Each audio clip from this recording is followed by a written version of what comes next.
নারায়ণগঞ্জ ৪ আসনে জামায়াত এনসিপি জোটের প্রার্থী অ্যাডভোকেট আব্দুল্লাহ আল আলামিন বলেছেন, আমরা দলীয় প্রতীকের পাশাপাশি গণভোটে হা ভোটের পক্ষে প্রচারণা চালাচ্ছি।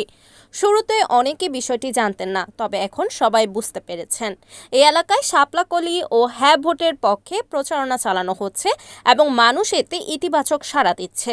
আমরা আশা করছি ইনশাল্লাহ ১২ তারিখ নীরব ভোট বিপ্লবে শাপলাকলি ও হা ভোট একসাথে বিজয়ী হবে।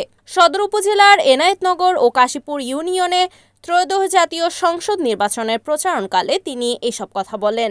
আলামিন বলেন, গত ১৬-১৭ বছর ভোটাররা প্রকৃত অর্থে ভোট দিতে পারেনি।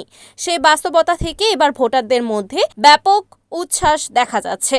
তারা চায় একটি সুষ্ঠু পরিবেশে সুষ্ঠু নির্বাচন হোক, যাতে কেউ সন্ত্রাস বা গায়ের জোরে কেন্দ্র দখল করতে না পারে।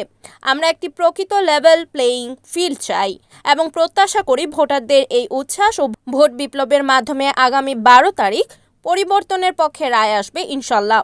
এদিন সকালে এনায়েতনগরের নয়াবাজার, মুসলিমনগর, এতিমখানা, শাসনগাঁও, বিসিক মসজিদ, কলাবাগান, পঞ্চবটি, গুলশান রোডে গণসংযোগ করা হয়। বিকেলে কাশীপুর ইউনিয়নের ভোলাইলে উঠান বৈঠক করেন। পাশাপাশি ভোলাইল মিষ্টির দোকান, ডাচ বাংলা মোড়, আদর্শনগর, বাসমুলি, দায়াবক মাদ্রাসা, পূর্বনগর, পশ্চিমনগর, তাঁতিপাড়া, মুন্সিবাড়ি, আমবাগান, বাংলা বাজার, উজির আলী স্কুল, দেওয়ানবাড়ি এলাকায় গণসংযোগ করা হয়।